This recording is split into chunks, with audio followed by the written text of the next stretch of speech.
Video में अपन करने जा रहे हैं not for profit organisations class 12th में चैप्टर नंबर 1 जो है एनपीओ के अंदर इनकम एंड एक्सपेंडिचर अकाउंट का क्वेश्चन करने वाले हैं 36। अगर क्वेश्चन नंबर 35 नहीं देखा हो तो आई बटन में लिंक मिल जाएगा या चैनल पे जाकर देख सकते हो। तो स्टार्ट करते हैं अपने क्वेश्चन नंबर 36 को सॉल्व करना। तो मेरे बुक के अंदर क्वेश्चन नंबर 36 से हो सकता है आपके बुक में क्वेश्चन चेंज हो, तो आप एक बार मैच कर लेना या अलग क्वेश्चन स्क्रीनशॉट शो हो जाए। तो इसमें क्वेश्चन नंबर मैं रीड करना शुरू करता हूँ। क्वेश्चन नंबर मेरे बुक में 36 है।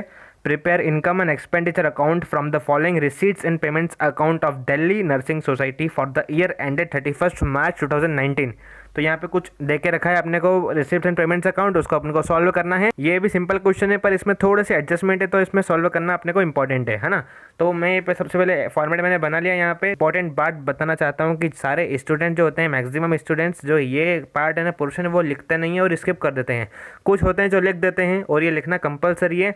इसमें ये बताया गया है कि ये किस सोसाइटी का है, किस एनपीओ का है, इनकम एंड एक्सपेंडिचर अकाउंट है यानी कि कौन सा अकाउंट है और किस फाइनेंशियल ईयर एंडिंग में बनाया जा रहा है। तो यहाँ लिखना कंपलसरी है। इसके भी मार्क्स होते हैं। ये अगर एग्जाम में नहीं लिख के आओगे तो इसके मार्क्स कट जाएंगे, इसलिए ऐसा मत करना। ये ध्यान से लिख देना और प्रैक्टिस पहले से ही करोगे तो एग्जाम तक याद भी रहेगा। तो अब इसमें कुछ एडजस्टमेंट देके रखें। Donation of ₹10,000 received for building fund, जो डोनेशन 10,000 के बिल्डिंग फंड के लिए मिले थे, was wrongly included in the subscriptions account. अच्छा, सब्सक्रिप्शन अकाउंट के अंदर डोनेशन 10,000 के गलती से आ गए, तो हमको याद रखना लेस करने पड़ेंगे। सब्सक्रिप्शन पे एडजस्टमेंट आ गया। बिल्डिंग फंड के लिए डोनेशन मिला था मुझे, वो मैंने गलती से ऐड कर दिया सब्सक्रिप्शन अकाउंट में। तो सब्सक्रिप्शन यहाँ लिखेंगे ना, उसमें अपने को 10,000 लेस करने पड़ेंगे, ठीक है। Then a bill of medicine purchase during the year. Bill of medicine purchase एक आउटस्टैंडिंग लिखा है यहाँ पे। आउटस्टैंडिंग एक्सपेंडिचर साइड में ऐड होता है, तो उसको भी अपने को 2 एडजस्टमेंट करने पड़ेंगे। Government grant is not for a specific purpose. अच्छा, कुछ अपने को आगे गवर्नमेंट ग्रांट देखने को मिलेगा, वो स्पेसिफिक पर्पस नहीं है, इसलिए यानी कि इस अकाउंट में इंक्लूड होगा। अगर वो स्पेसिफिक पर्पस होता तो यहाँ पे इंक्लूड नहीं होता, जो कि आता है बैलेंस शीट के अंदर। ओके, देन अपन स्टार्ट करते हैं। स्क्रीनशॉट शो हो रहा होगा। मैं सबसे पहले ट्रांसफर करता हूँ 2 की चीज़ें बाय साइड में, इनकम एंड एक्सपेंडिचर अकाउंट में रिसिप्ट्स एंड पेमेंट्स की 2 की चीज़ें बाय में आती है, अपने को मालूम है। सबसे पहले है balance brought down opening balance. Opening balance इस अकाउंट में नहीं आता है, अपने को अच्छे से पता है। देन नेक्स्ट है सब्सक्रिप्शंस, तो यहाँ पे लिख दो बाय सब्सक्रिप्शंस। बाय सब्सक्रिप्शंस यहाँ पे लिखोगे और यहाँ पे जो अमाउंट है ना वो अपने को 1,11,000 रुपये का जो है ना वो यहाँ पे लिखना पड़ेगा, 1,11,500 रुपये का। उसमें से अपने को लेस करना पड़ेगा। क्या लेस करना पड़ेगा? जो कि डोनेशन ऑफ बिल्डिंग फंड गलती से यहाँ पे लिखा गया। तो यहाँ पे जो है ना डोनेशन फॉर बिल्डिंग फंड यहाँ पे पूरा लिख देना, मेरे पास तो जगह कम है।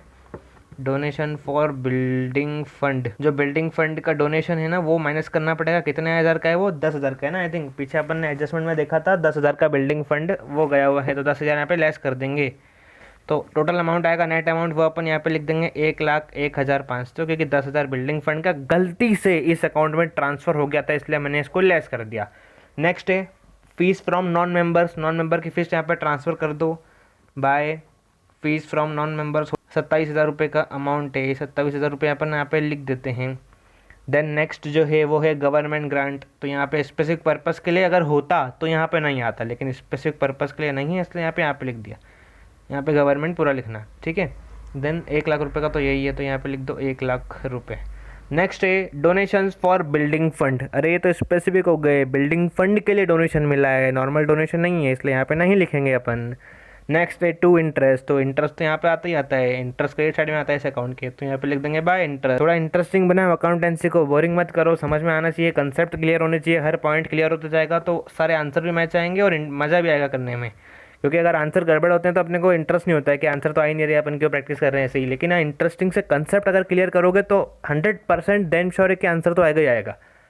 तो बने रहो पूरे वीडियो के अंदर। अब देखते रहो। ये आखिरी का अपन बाय को 2 में ट्रांसफ़र करना है, तो बाय की जगह 2 में ट्रांसफ़र करना है। तो बाय में है सैलरीज ऑफ नर्सेस, तो 2 में ट्रांसफ़र कर दो।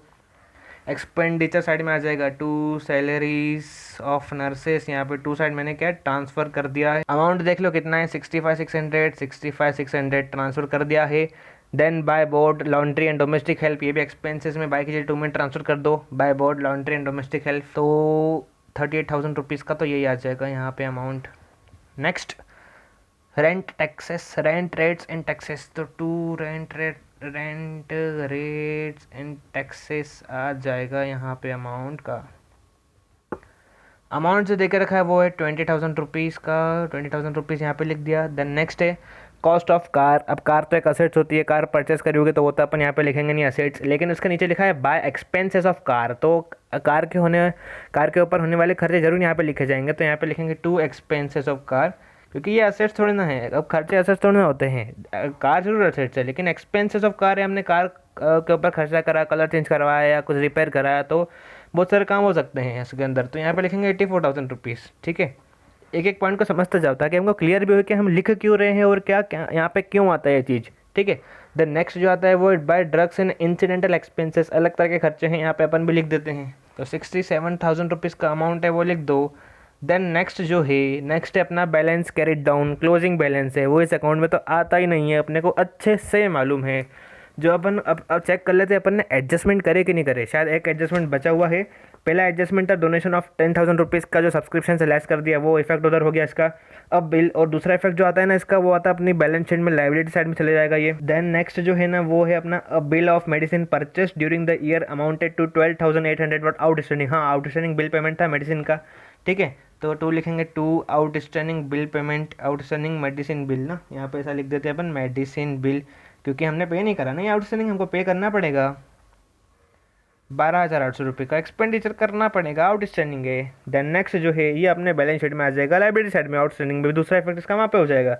Then government grant is not specific purpose है, तो अपन ने सॉल्व कर लिया, तो अपन ने पूरा क्वेश्चन यहाँ पे सॉल्व कर लिया, बस टोटल लगाना है। अगर मेरी मानो तो सिर्फ और सिर्फ जल्दी नहीं हो तो प्लीज़ यहाँ पे अपने कॉपी से अपने हाथों से कैलकुलेट करना, क्योंकि एग्जाम में कैलकुलेटर अलाउ नहीं होता है, तो अपने हाथों से करोगे तो अच्छी प्रैक्टिस हो जाएगी, प्रैक्टिस भी हो जाएगी और एग्जाम में स्पीड बढ़ेगी कैलकुलेशन की। और अगर जल्दी जल्दी करना हो, कुछ प्रोजेक्ट है या कुछ असाइनमेंट है या सिर्फ एग्जाम के लिए देख रहे हो, तो कर सकते हो कैलकुलेट। ठीक है, इस कैलकुलेटर यूज़ कर सकते हो।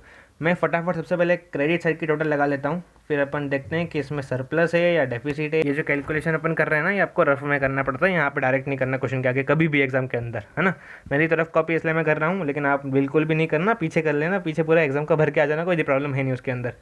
कैलकुलेशन के लिए 8 पेज भरो, 10 पेज भरो, 2 पेज भरो, कोई मतलब है नहीं उनको। ठीक है, तो 287,400 आ रहा है अपना डेबिट साइड का टोटल, और यानी कि एक्सपेंडिचर जो है ना वो ज़्यादा हो गए, 287,400 एक्सपेंडिचर है और 2,32,300 ये जो है इनकम है, यानी कि डेफिसिट दिख रहा है। अरे खर्चे ज़्यादा हो गए, 2,87,000 के खर्चे हो गए और 2,32,000 की इनकम है, तो लॉस है, अपना डेफिसिट है। ठीक है, तो अब जो भी बड़ी वैल्यू यहाँ पे लिख देंगे, 2,87,400 रुपये, 287,400 रुपीज़, 287,400 रुपीज़। ठीक है, अब यहाँ पे लिखेंगे by excess of expenditure over income, excess of expenditure over income, यानी कि डेफिसिट हो रहा है, सिंपल दिख रहा है अपने को। ठीक है, यानी कि डेफिसिट लॉस, इसको डेफिसिट बोलते हैं इसके अंदर। और कितना डेफिसिट आ रहा है उसमें अपने को निकालना पड़ेगा, 2 में से 2 गए 0, तो 55,100 का जो आंसर आ रहा है अपना, 55,100 का जो आ रहा है वो डेफिसिट आ रहा है। ये अपन ने क्वेश्चन यहाँ पे क्लियर कर लिया। एक बार स्क्रीनशॉट लेना है तो ले सकते हो या प्रैक्टिस यहाँ पे कर सकते हो। ठीक है, ये अपन ने एडजस्टमेंट कर लिया। तो अगर आपको ये वीडियो अच्छा लगा, क्वेश्चन नंबर 36 का कंसेप्ट अच्छे से समझ में आ गया, क्योंकि अपन ने डिटेल में जाके करा है, एक एक चीज़ जाके जानने की कोशिश करी है, तो अपना आंसर तो अच्छा आ गया वैसे ही। और आप प्रैक्टिस करना अपनी बुक के हिसाब से, क्योंकि हो सकता है आपके बुक में ये वाला क्वेश्चन अवेलेबल नहीं हो, तो प्लीज़ प्रैक्टिस करना आपकी बुक से। कैलकुलेशन जो है अपने से परफॉर्म करके देखना, कैलकुलेटर का इस्तेमाल मत करना, क्योंकि एग्जाम में तो मिलेगा ही नहीं कैलकुलेटर, तो प्लीज़ कोशिश करना कि कैलकुलेशन कर सको। तो अब मैं मिलता हूँ आपको नेक्स्ट वीडियो में, अकाउंटेंसी के नई वीडियो में मिलता हूँ, तब तक के लिए बाय।